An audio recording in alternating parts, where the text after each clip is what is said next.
Espace TV, le 22h.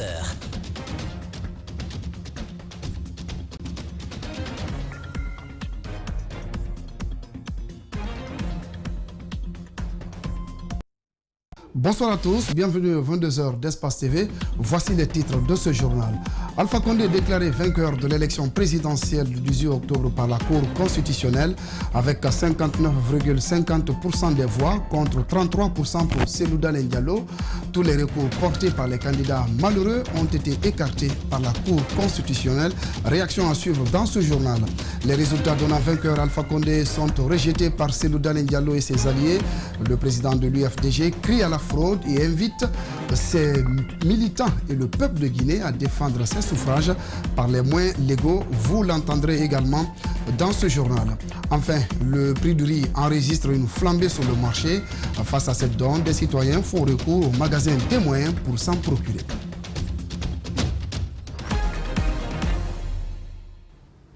Soyez les bienvenus aux 22h, la grande édition de la soirée. La Cour constitutionnelle vient de rendre son verdict et confirme les résultats proclamés par la CENI le 24 octobre dernier. Alpha Condé est réélu pour un mandat supplémentaire de 6 ans avec 59,50% des voix contre 33% pour Selouda Diallo.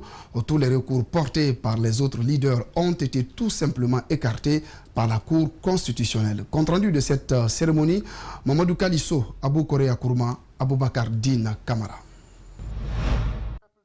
En pleine séance de la Cour constitutionnelle, cet observateur électoral de la diaspora africaine en Europe fait un malaise. Panique totale dans la salle. Le président décide d'interrompre l'audience. Très vite, il a été évacué dans une structure sanitaire.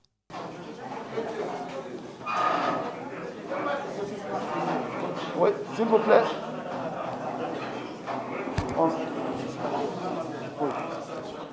On va suspendre l'audience pour gérer cette... Quelques minutes après, l'audience a été reprise. Sans surprise, la Cour déclare vainqueur le candidat Alpha Condé pour un troisième mandat. Considérant qu'au terme de l'article 41 de la Constitution, l'élection du président de la République est acquise à la majorité absolue des suffrages exprimés. Considérant que sur 4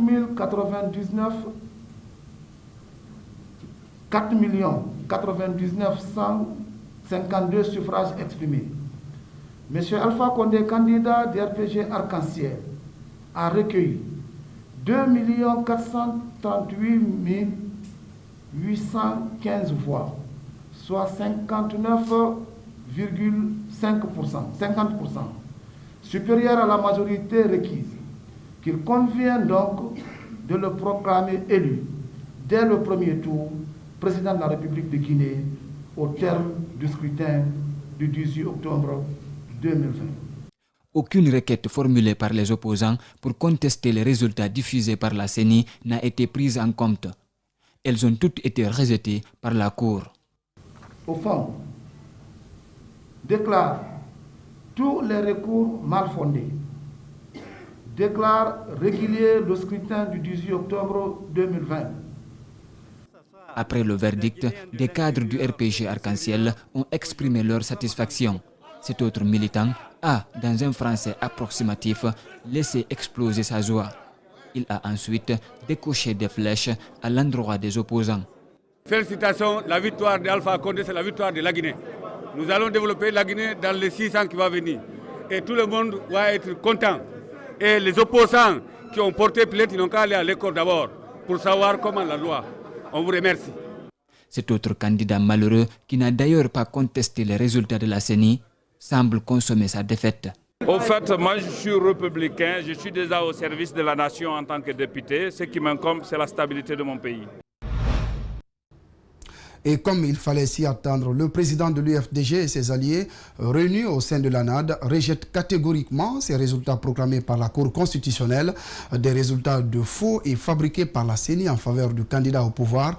Selouda Diallo appelle ses militants et tous les citoyens épris de démocratie et de justice à s'opposer au troisième mandat d'Alpha Condé. Al-Seni Bari et El Haj Aliouba.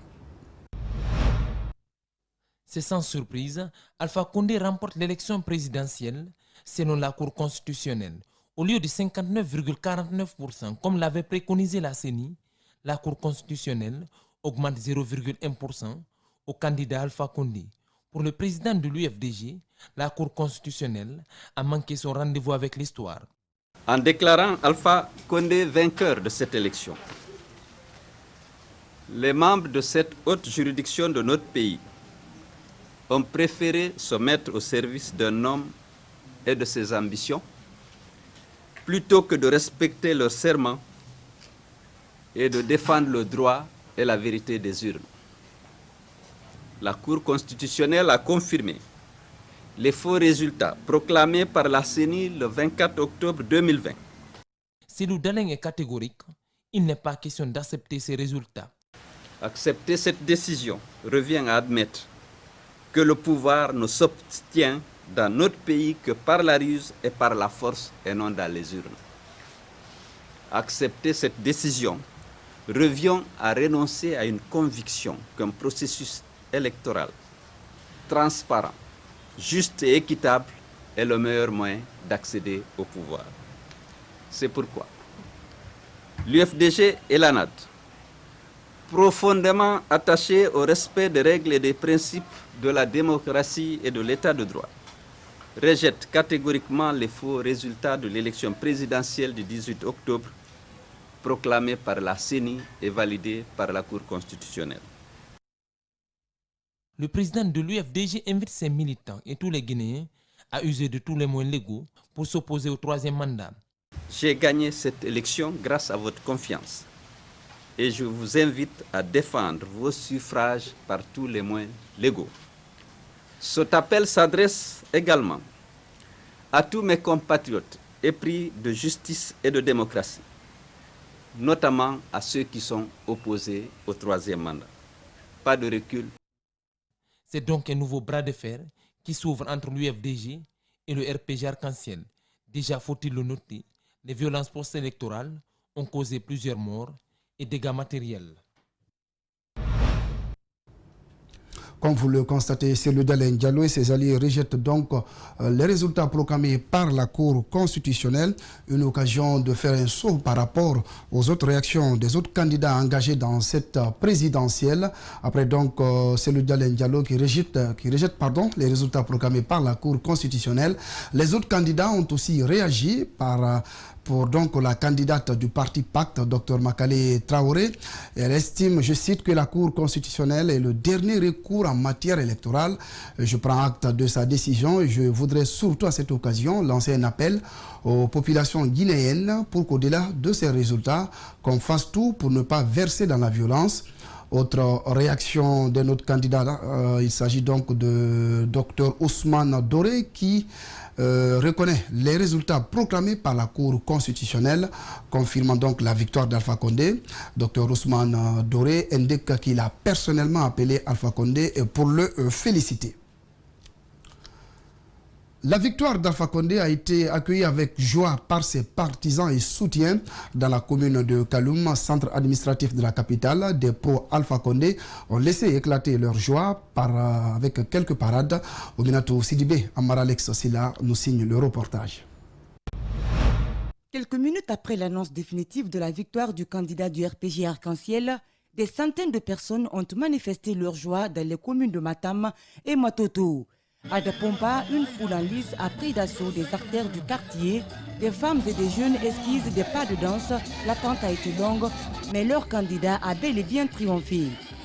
Ces jeunes saluent une autre victoire après celle du 22 mars dernier et surtout remercient le peuple guinéen d'avoir renouvelé sa confiance au professeur Alpha Condé.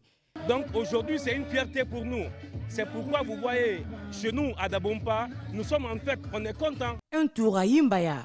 Le jeune prime et c'est la joie. La sono, comme pendant la campagne, est sortie. Les militants, sympathisants et partisans savourent leur triomphe jalousement et valablement acquis selon eux. Déjà d'être élu, maintenant il est le président de tous les Guinéens.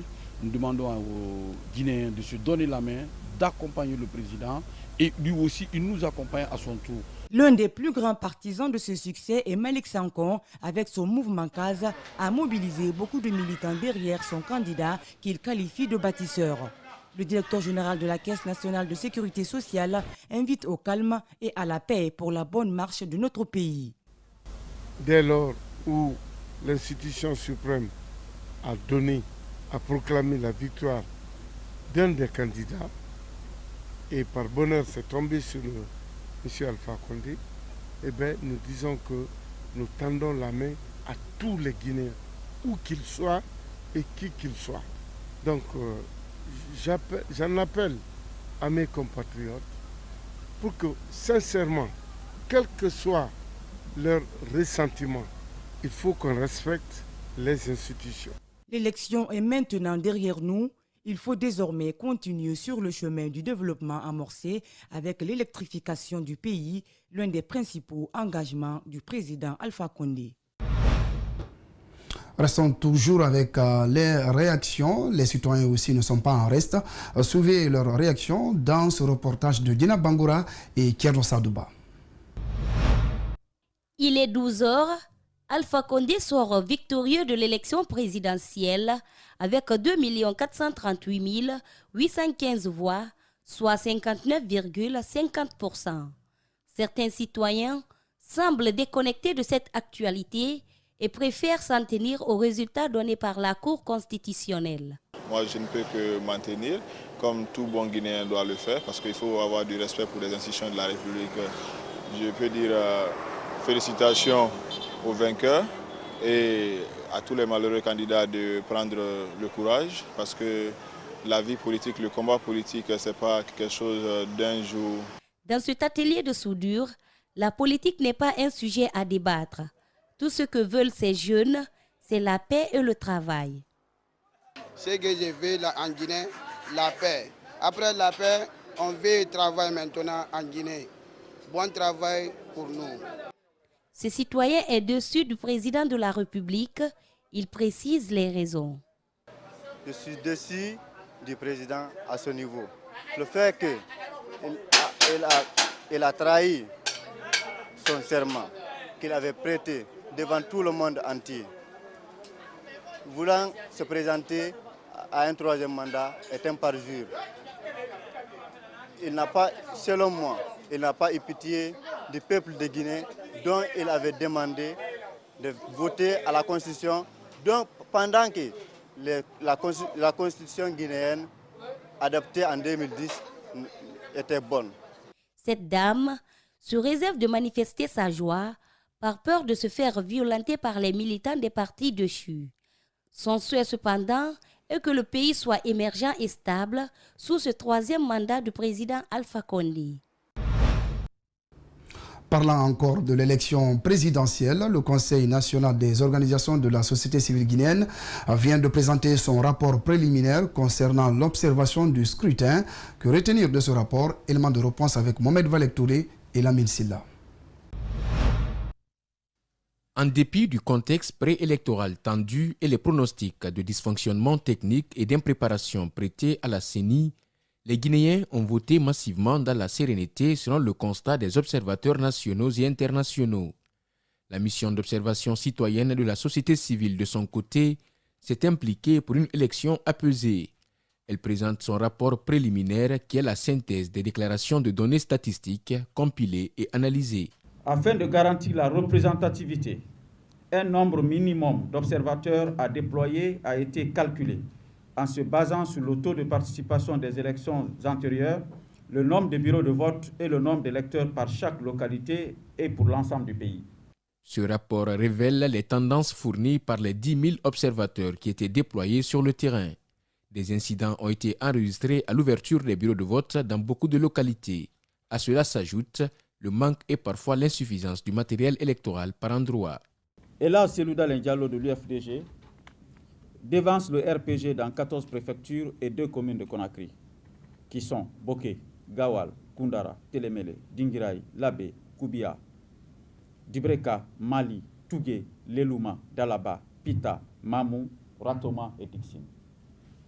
Le candidat du RPG a remporté dans 17 préfectures et 3 communes de Conakry. Kankan, Sigiring, Mandiana, Kouroussa, Kerewani, Farana, Dabola, Kisudougou, Zerekore, Massanta, Gekedou, Lola, Beila, Forekaria, Kindia, Bofa, Fria, Matoto, Kaloum et Matam. Les préfectures de Koya et Yomou, à raison des marges d'erreur et des écarts très faibles, nous n'avons pas pu départager les deux principaux candidats. Au niveau national, le constat de la société civile révèle qu'en dépit de la marge d'erreur de plus ou moins 1,5, le candidat du RPG aurait obtenu au premier tour 53,1% des suffrages et le candidat de l'UFDG accrédité de 38,80%. En attendant la délibération de la Cour constitutionnelle et sur la foi des résultats remontés par nos observateurs dans les bureaux de vote retenus par le PVT, le résultat du RDP compilé, traité, avec une marge d'erreur de plus ou moins 1,5% sont au niveau national.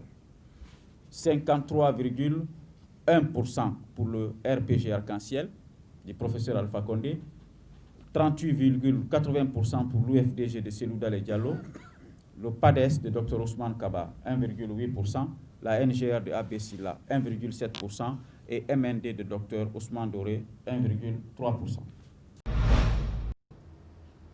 Voilà donc ce qu'on pouvait dire par rapport à cette élection présidentielle. Je rappelle l'information de la soirée.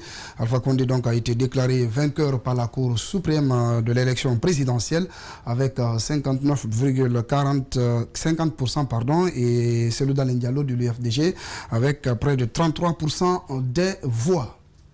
D'une élection présidentielle à une autre, cette fois-ci on s'intéresse à l'élection américaine. Le candidat démocrate Joe Biden est élu président des États-Unis. Selon plusieurs médias américains, Joe Biden l'emporte devant le candidat républicain Donald Trump avec donc 273 grands électeurs obtenus. Donald Trump ne s'avoue pas vaincu et compte saisir la justice de son pays pour contester les résultats. On en vient à cet élément annoncé au sommaire de ce journal. Le prix du sac de riz enregistre ces derniers jours une augmentation sur le marché. Pour pallier à cette difficulté, l'entreprise Siao a installé des magasins témoins un peu partout dans la capitale. Dans ces magasins, le prix est réduit jusqu'à 50%. Certes, il est difficile d'accéder à cette denrée, mais ces populations saluent tout de même l'initiative. Makissa Kamara, Abdoulaye Kamara. Ces magasins sont appelés magasins témoins. Ils sont visibles un peu partout à travers la capitale. À l'intérieur se trouvent des sacs de riz destinés à la population. Contrairement au marché, ces sacs sont vendus à 280 000 francs guinéens. L'initiative est de la société Siao. Nous sommes à la tannerie dans la commune de Matoto. Dans ce magasin, beaucoup de clients y viennent par jour, mais difficile de s'offrir un sac ici. Nous venons ici à 5 h du matin pour acheter du riz. Mais ils ne respectent pas l'ordre d'arrivée. Ceux qui viennent entre 9 h et 10 h sont souvent servis avant nous. Et puis les hommes nous bousculent ici. C'est pourquoi nous rentrons très fatigués à la maison. Vraiment, pour avoir un sac de riz ici, c'est tout à fait un problème. On sent du favoritisme ici.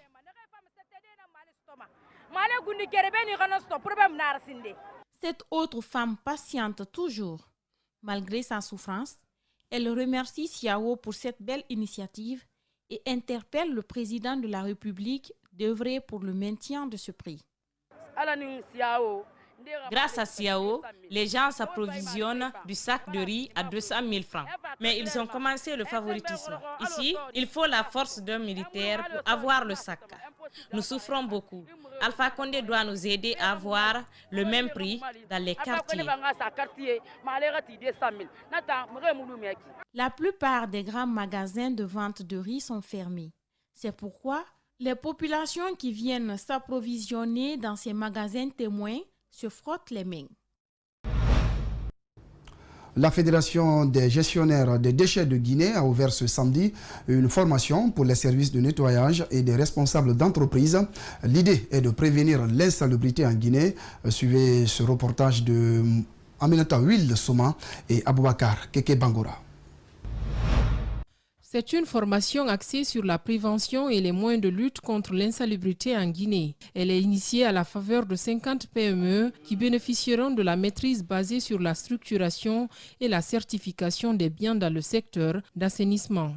Ce cadre d'échange qui va durer 8 jours amènera les participants à cerner la réalité de l'insalubrité. Et cette formation s'inscrit en prélude de l'organisation de la Semaine nationale de l'assainissement organisée par la Fédération en partenariat avec le Conseil national du patronat guinéen et l'Agence nationale de salubrité publique qui aura lieu du 15 au 22 novembre 2020. Dans le but d'une meilleure sensibilisation de la population à la base, les organisateurs s'activent à toucher plusieurs entreprises, notamment les Orfast, Sotam Plus, Fanifan, le ministère et les services publics, entre autres. Nous sommes rentrés dans cette ONG en tant que Guinéennes pour qu'on puisse apporter quelque chose à notre pays. Si vous constatez, lorsqu'il n'y a pas de propriété, il n'y a pas de santé. Nous sommes très courageuses et très battantes. Cependant, il nous manque beaucoup d'outils. Les outils que nous avons, c'est des vieux outils.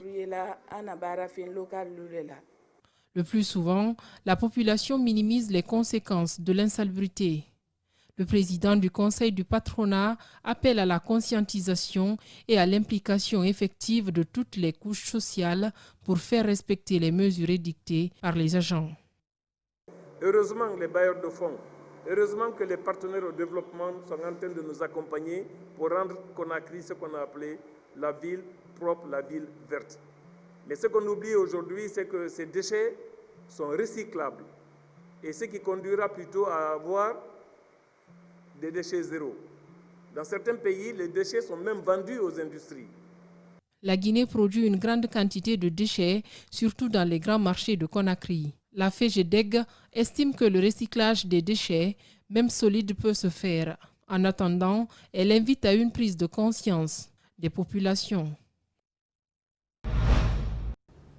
L'ONG Destin en Mai, ses partenaires de la sous-région ont offert ce vendredi un important lot de kits sanitaires à la commune de Kaloum.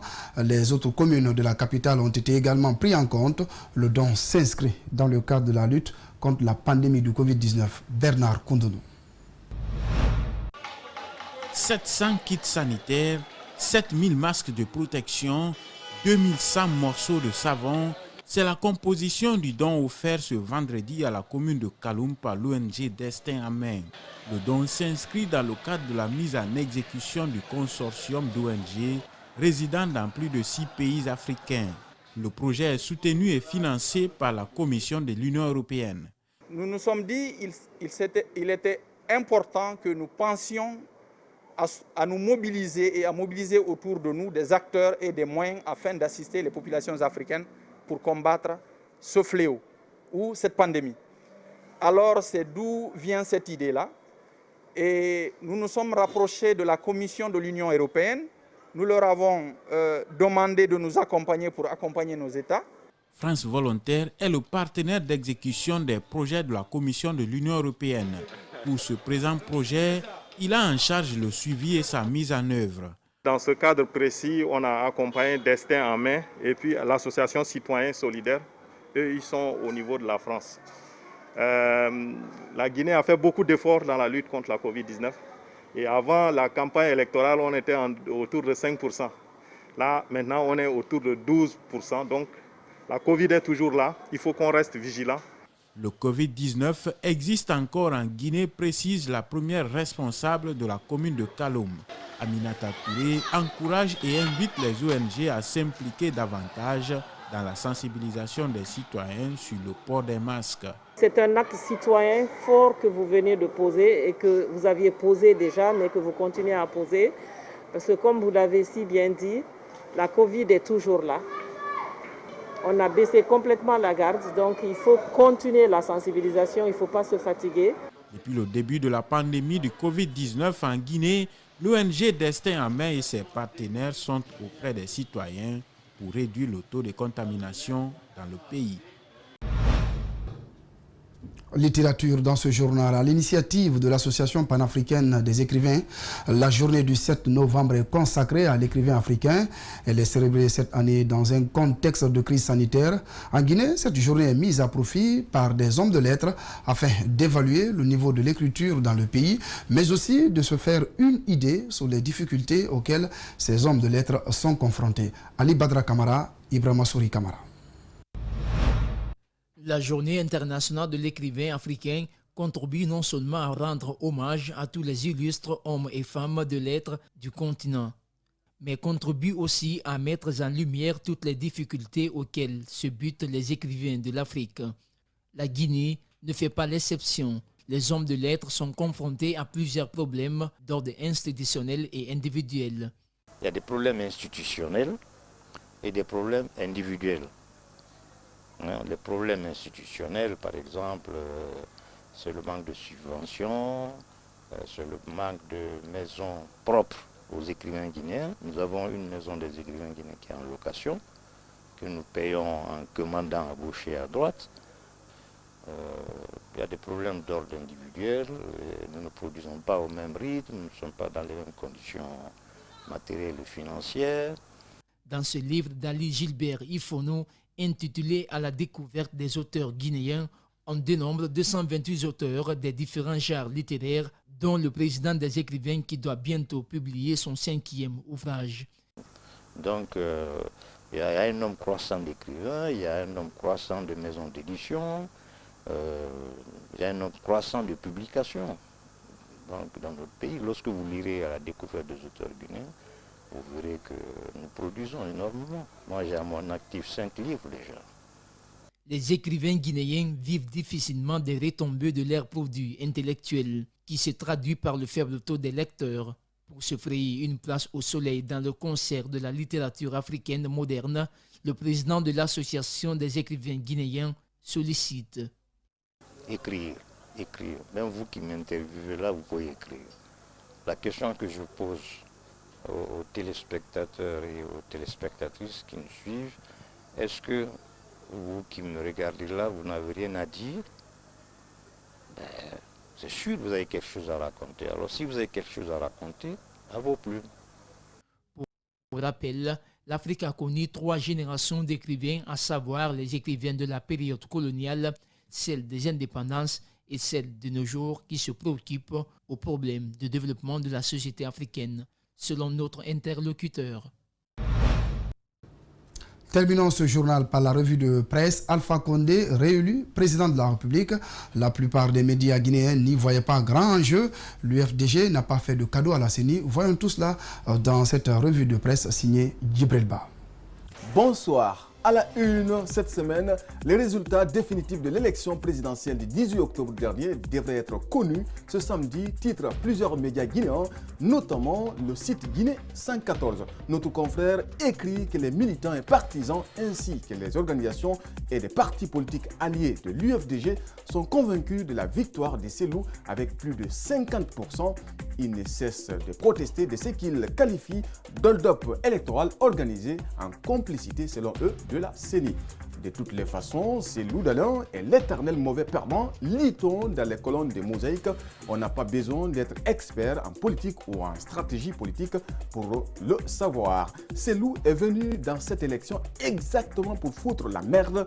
Beaucoup de cadres de la mouvance avaient compris et dénoncé sa stratégie depuis qu'il a annoncé sa candidature, ce qu'il n'a pas fait. Finalement, c'est d'aller se réfugier dans une ambassade, affirme Ibrahim Sissé, directeur du service des infrastructures et équipements scolaires.